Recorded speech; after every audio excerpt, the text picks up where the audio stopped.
అంటే ఒకసారి ఏమైపోతుందంటే మనకి తెలుగులో చెప్తున్నట్టు మనకి కూపస్థ మండూకాలు అంటారు, బావిలో కప్పల్లాగా. మన నేల మీదే కూర్చొని మాట్లాడి మన పరిమితులతో ఉండే అంటే మన గీసుకున్న గీతల మధ్య మాట్లాడితే దేశం తాలూకు సారూప్యత కానీ దేశం తాలూకు విశిష్టత కానీ మనకు అర్థం కాదు.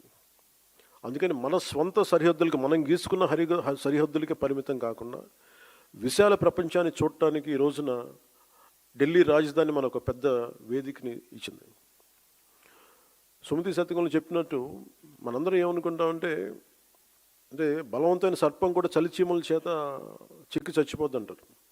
మనందరం ఏమనుకుంటాం, మనకు స్థాయి లేదులే, మనందరం చిన్న మనుషులే పెద్దలు అనుకుంటాం, ప్రతి ఒక్కరు ఈజీగా మాట్లాడేయచ్చు అనుకుంటాం. కానీ ఇలాంటి ప్రతి వ్యక్తి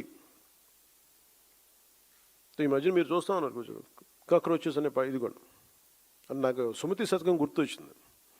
అంటే చాలా చిన్నగా కనిపించే క్రిమి కీటకాలు కూడా, చిన్న చీమలు కూడా ఒక బలవంతమైన సర్పాన్ని చంపేస్తాయి అన్నట్టుగా చిన్న చిన్న ఆలోచనలు ఇండివిజువల్ వ్యక్తులు వీళ్ళందరూ కూర్చొని మనకి సరైన దేశం తాలూకు గాఢతని కానీ తీవ్రతని కానీ దీని తాలూకు లోతును అర్థం చేసుకోకపోతే చాలా డివిజివ్నెస్ యాటిట్యూడ్తో మాట్లాడి దేశం తాలూకు సమగ్రతని బలి చేసేయడానికి ఎప్పుడు శక్తులు సిద్ధంగా ఉంటాయి.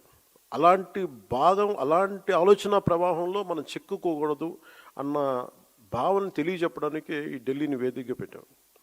అయితే చాలా కోట్ల మంది చిన్న చిన్న ఆలోచనల వ్యక్తులు కూడా కలిస్తే అది మంచి కావచ్చు చెడు కావచ్చు చాలా బలమైన ప్రభావాన్ని సృష్టించగలరు. అందుకని ఈ విభజనవాదాన్ని సృష్టిస్తున్నారు. లేదంటే ఇలాంటి పరిస్థితుల్లో మనం దాంట్లో భాగస్వామ్యం కాకూడదు, దాంట్లో మనం ఎంత ఎదురెడ్డి పోరాడాలని చెప్పడానికి దీని తాలూకు ముఖ్యాంశం. సో మిమ్మల్ని అందరినీ ఇక్కడికి ఆహ్వానించడంలో నా ముఖ్య ఉద్దేశం ఒకటి,